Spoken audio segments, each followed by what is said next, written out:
Lundi 1er mai 2023, bonne fête du travail à tous les travailleurs du Bénin. Bonsoir à toutes et à tous et bienvenue dans cette édition. Tout de suite, les titres du journal.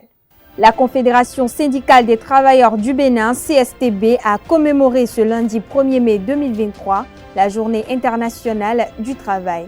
À cette occasion, l'organisation syndicale a organisé une marche pacifique à travers les rues de Cotonou. Des précisions dans cette édition. La 3e édition du Festival international Zogbin va se dérouler du 11 au 13 août 2023 à Oké-Owo, dans la commune de Saveille. À suivre dans ce 19h, Imelda Bada, la présidente du comité d'organisation, qui présente l'édition 2023 de la rencontre des acteurs du patrimoine culturel immatériel du Bénin aux professionnels des médias. En sport, Coton FC a entamé la phase retour de la Super League professionnelle de football. Au terme de matchs équilibrés, les cotonniers ont pris le meilleur sur les Lotto Boys, 1-0 grâce à un penalty. Le film de la rencontre dans un instant.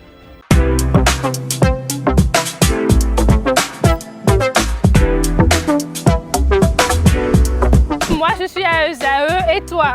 Moi, je suis en administration des finances à ESAE. Moi, je suis en diplomatie et relations internationales à ESAE. Moi, je suis en journalisme à ESAE. Émission ici, c'est ESAE. Moi, je suis en communication marketing à ESAE. Moi, je suis en droit à ESAE. Moi, je suis en gestion des ressources humaines à ESAE.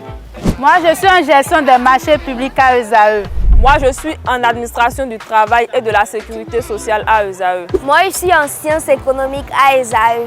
Moi, je suis en banque finance à ESAE. Moi, je suis en administration générale à ESAE.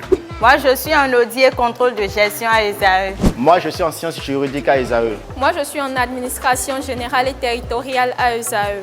Moi, je suis en transport logistique à ESAE. Moi, je suis en gestion des projets à ESAE. Rejoignez-moi, c'est la meilleure université. Nous sommes à ESAE. Rejoignez-nous. À ESAE, l'excellence à un an.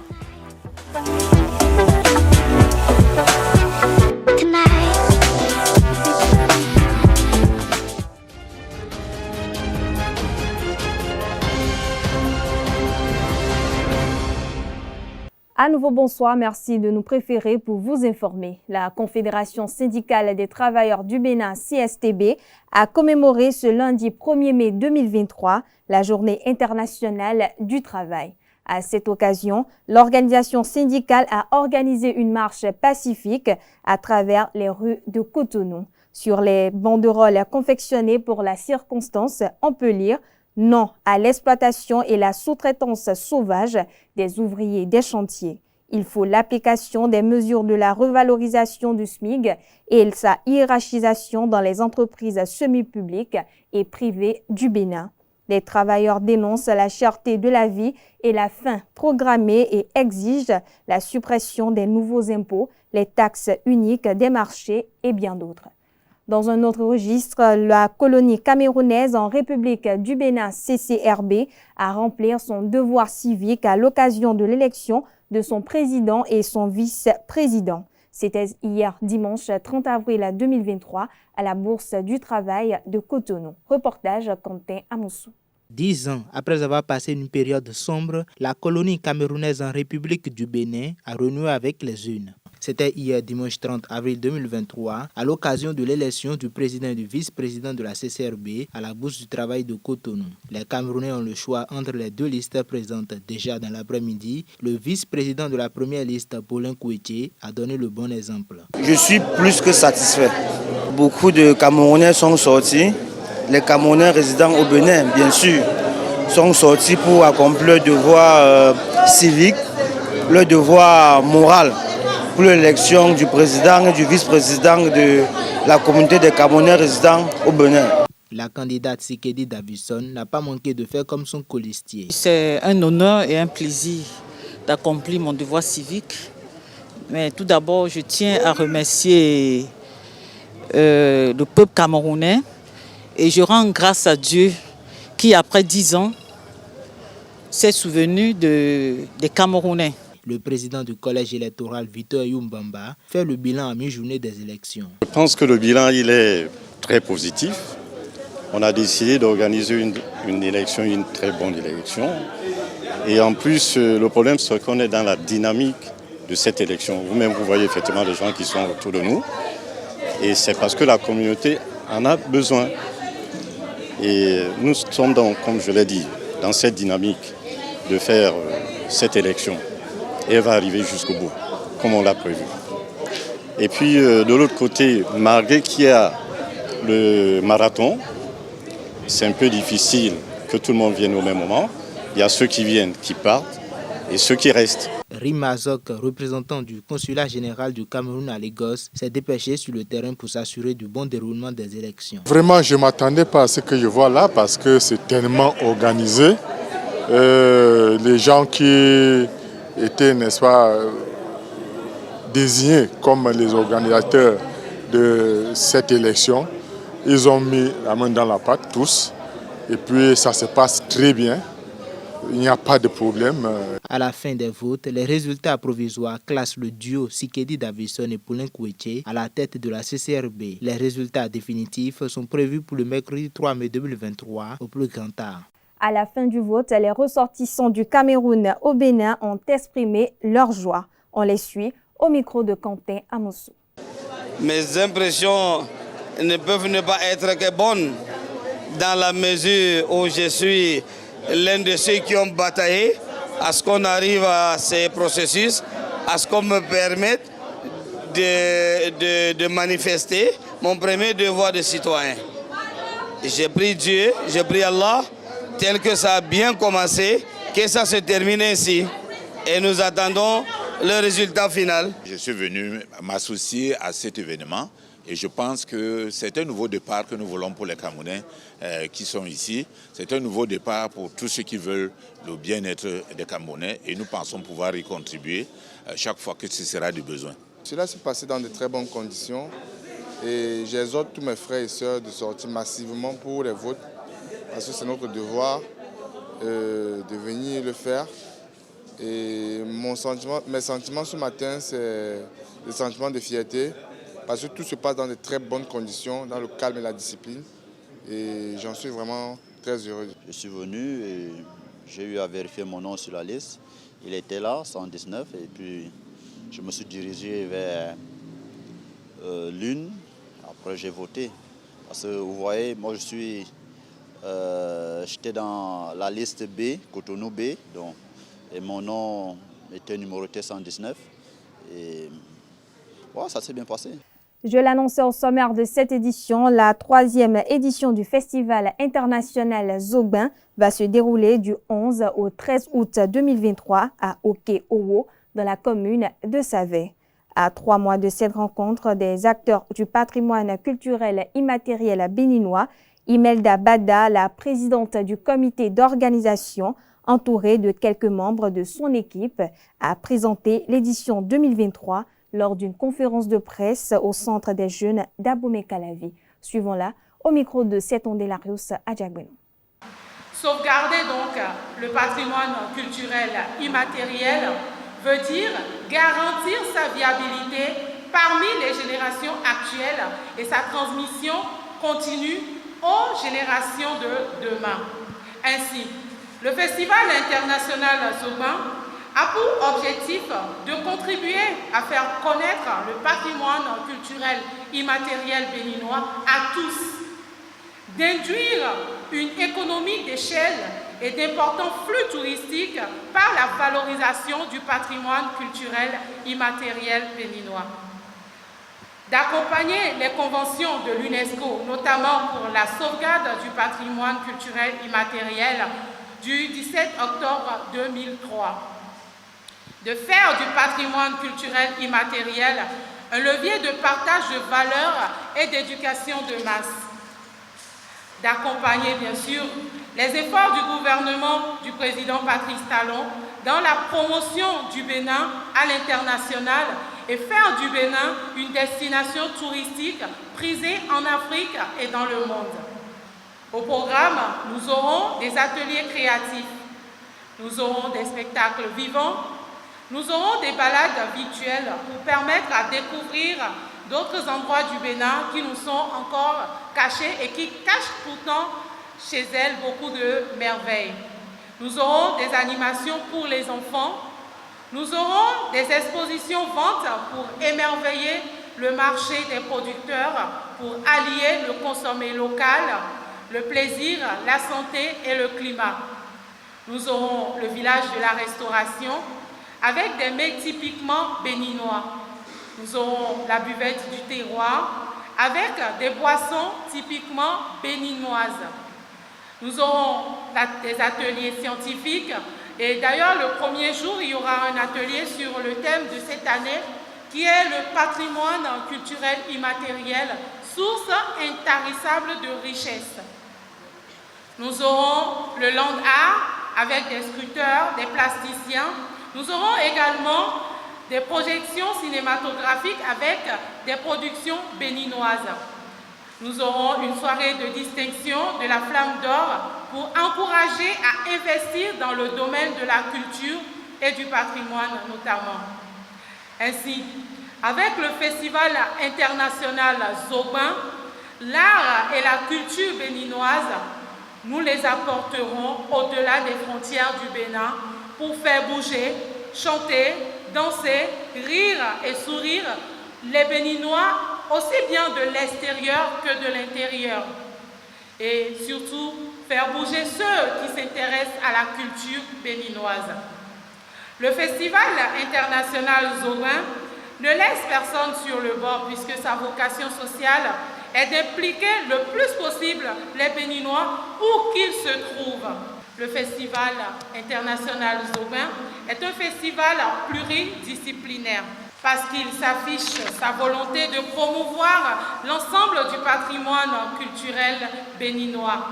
Réunis donc autour d'une même ouverture d'esprit, la programmation artistique et toutes les activités proposées sont imaginées dans le but de faire choisir à chacun un moyen de s'épanouir et de s'exprimer à travers le patrimoine culturel immatériel béninois. On parle justice dans cette édition. Après quelques jours de garde à vue, un homme a été déposé en prison à Abomey pour coups et blessures volontaires. C'était dans la nuit du lundi 24 au mardi 25 avril 2023 dans l'arrondissement de Seto, commune de Djidja. Il est reproché au mis en cause d'avoir molesté sa femme alors que celle-ci se disputait avec sa coépouse. Alertés, les éléments de la police ont procédé à l'arrestation du mari. Placé sous mandat de dépôt, son jugement se tiendra le 5 mai prochain. Dans un communiqué en date du samedi 29 avril 2023, le ministère des Affaires sociales a condamné les violences sur la jeune femme. Selon le dit communiqué, la victime a été prise en charge par les services compétents du département. Le ministère a exprimé sa reconnaissance aux autorités locales et aux populations de Seto pour leur collaboration. Il a invité les victimes ou témoins des violences à les dénoncer en se rendant dans les centres de promotion sociale CPS ou au commissariat de police le plus proche ou en composant gratuitement le numéro vert et s'il s'agit d'un enfant, composez le numéro 138. Les membres du parti Force-Cori pour un Bénin émergent FCBE se sont réunis le samedi 29 avril dernier en session ordinaire. Cette session, qui est la première de l'année 2023, a permis aux membres du parti de se projeter sur les perspectives de l'année 2026. Le point de la session avec Francis Farami. Ils étaient tous réunis autour du secrétaire exécutif national du parti Force-Cori pour un Bénin émergent FCBE pour sa première section ordinaire de l'année 2023. Eux, ce sont les ténors du parti d'opposition. Au sommet de cette section ordinaire, de nombreuses activités telles que le bilan des élections dernières et des perspectives pour l'année 2026. Qu'il me soit permis de vous renouveler du fond du cœur mes félicitations pour votre engagement et votre détermination. Je suis persuadé que vous avez été, autant que moi, surpris par les résultats issus de ces élections. Le bilan qui sera fait tout à l'heure nous permettra sans aucun doute d'avoir les explications conséquentes de cerner les différentes et réelles causes de notre contre-performance. Les membres du bureau exécutif de la FCBE rassurent leurs militants que le parti ne compte pas changer de positionnement. La politique, c'est là de gérer la cité, c'est là de tout ce que vous voulez. Mais est-ce que la politique, quelque part, ce n'est pas l'art de savoir attendre son tour, l'art de savoir rester, l'art de savoir partir? La force qu'on dit pour un Bénin émergent, après avoir participé à près de 3 élections, les communales en 2020, les présidentielles en 2021, les législatives en 2023, a déjà son ancrage garanti. Nous n'allons jamais adhérer à une autre formation politique parce que nous avons une mission. Aller vers la mouvance, ce n'est pas notre souci. Ce n'est pas notre priorité.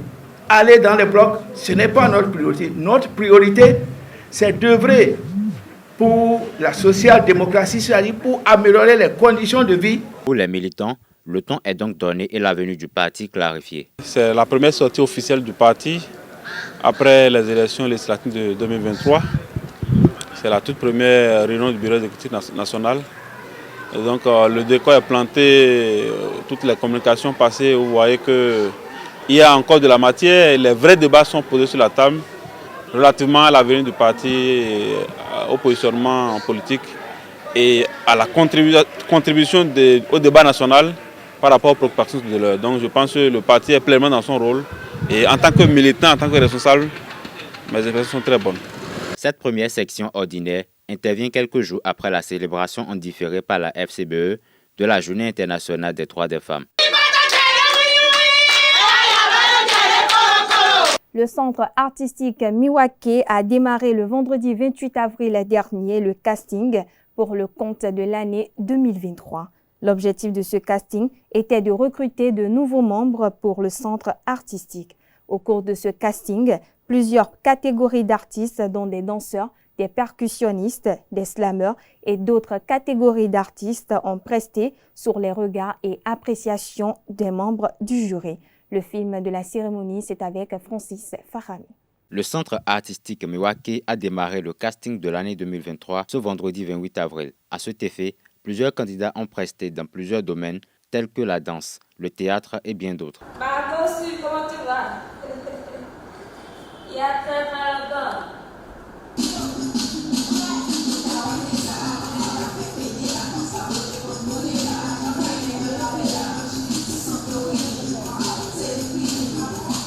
L'objectif de ce casting est de recruter les nouveaux membres du centre pour le compte de l'année 2023. Et déjà, la promotrice perçoit en ces candidats de véritables talents. Il y a plus d'une centaine d'artistes inscrits. Le casting s'est très bien déroulé aujourd'hui et nous allons poursuivre demain 29 et après-demain 30. Il y a des talents cachés. Nous sommes en train de parcourir, nous sommes en train de les explorer. Nous n'avons pas fini parce qu'il y a le stress qui a fait que certains n'ont pas pu réellement s'ouvrir véritablement. Mais d'autres se sont lâchés, d'autres étaient très ouverts et voilà. Je pense qu'avec un peu plus de discipline, puisque tout à l'heure nous allons continuer avec eux pour voir si on peut éventuellement les retenir ou pas. Parce qu'il y a d'autres qui viennent et avec le stress, on n'arrive pas réellement à obtenir ce qu'on veut, ce qu'on attend d'eux. Et on leur donne une autre chance. Déroulé sous le regard des membres du jury, ce casting a permis aux membres de découvrir certains talents cachés et d'orienter d'autres vers de meilleurs horizons. On a découvert plein de talents. Ces gens qui se sont inscrits dans la chorégraphie, qui se sont inscrits pour la danse. On les a vus aujourd'hui en train de chanter. C'est un truc qui nous a émerveillés. Les gens qui se sont inscrits dans la musique, on les a vus en train de faire rire, de faire du théâtre, d'improviser. Et c'est ça qui est bon. Aujourd'hui, il y avait un coach dans le domaine de l'humour, dans le domaine du théâtre. Il y avait un coach dans le domaine de la percussion. Il y avait un coach dans le domaine de la danse. Donc chaque coach avait un regard extérieur dans chaque domaine. Donc c'est ce qui s'est passé. Celui qui vient par exemple en théâtre, il vient mais on lui demande de danser. Et c'est ce qu'on a remarqué aujourd'hui, qu'il y avait des danseurs qui faisaient du théâtre. Ils se sont inscrits en théâtre, mais ils savaient danser. Il y avait des chanteurs qui se sont inscrits en musique, mais qui savaient danser, qui savaient faire du djembé. Milwaukee est un centre d'art, un centre qui accueille tout le monde, qui les forme. Et je crois que ceux-là qui sont venus aujourd'hui sont vraiment en quête de la formation. Et je crois que Milwaukee est bien placé pour ce travail, pour ce challenge. Pour les différents candidats, c'était le moment de mettre à l'épreuve leur talent et connaissances. Ça se présente plutôt pas mal. Ils ont eu à me faire des remarques, j'ai présenté et puis bon, j'attends de voir la suite. J'ai aimé le casting. D'abord, je suis dans la catégorie théâtre, spécialité humour. J'ai donné le meilleur de moi-même. Les jurys m'ont corrigé. Et j'ai aussi vu que j'ai acquis assez de compétences aujourd'hui. Et mes insuffisances, je vais les corriger plus tard. J'ai quand même aimé le casting. Démarré le vendredi 28 avril 2023, le casting s'est poursuivi le samedi 29 et le dimanche 30 avril 2023. On parle sport à présent. Coton FC a entamé la phase retour de la Super Ligue professionnelle de football 2022-2023, comme il a terminé la manche aller avec une victoire sur l'Autopopo. Au terme d'un match équilibré, les cotonniers ont pris le meilleur sur les Lotto Boys, 1-0, grâce à un pénalty transformé par Salim Bawa à la 28e minute. L'unique buteur et son entraîneur Victor Zvonka ont exprimé leur satisfaction au coup de sifflet final. Suivons ensemble.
C'était important pour les deux équipes de gagner et on les dépassait d'un point ou de 2 points.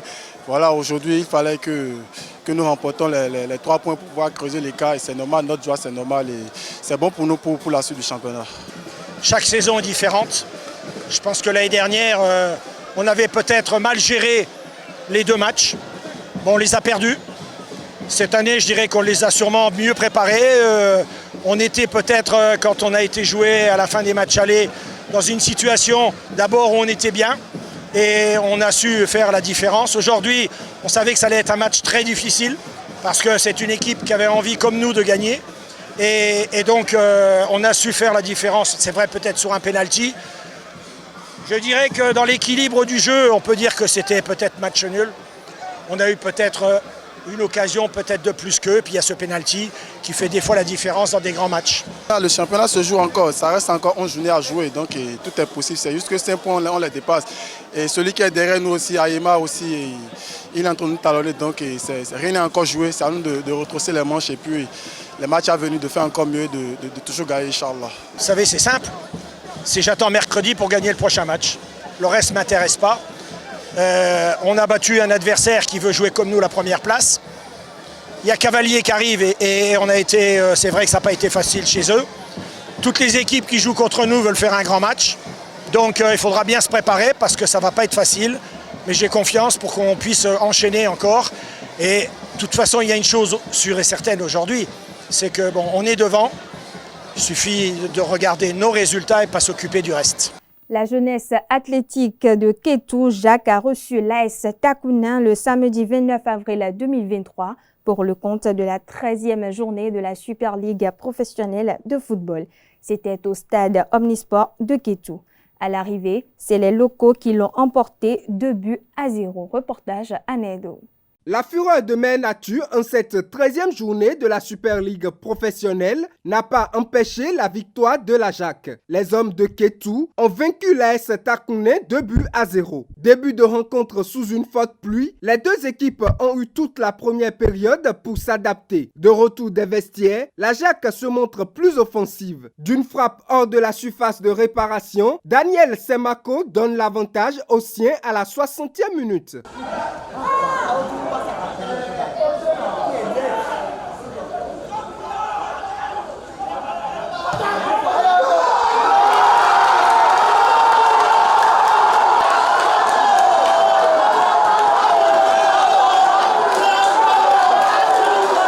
L'AS Takounin n'a pas trouvé ses repères. Les locaux ont manqué plus d'une fois l'occasion de prendre le large. À la 93e minute, l'AS Takounin baisse la garde et la Jacques double. Une deuxième signature de Daniel Semako.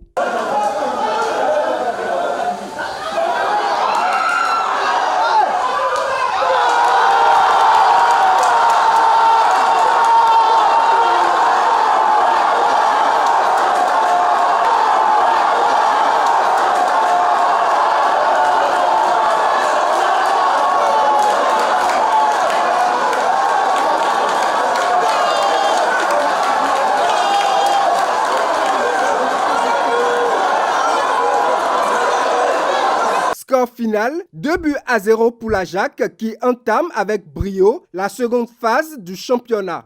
Voilà, chers internautes, ainsi prend fin cette édition. Merci de l'avoir suivi. À très bientôt sur ce même plateau.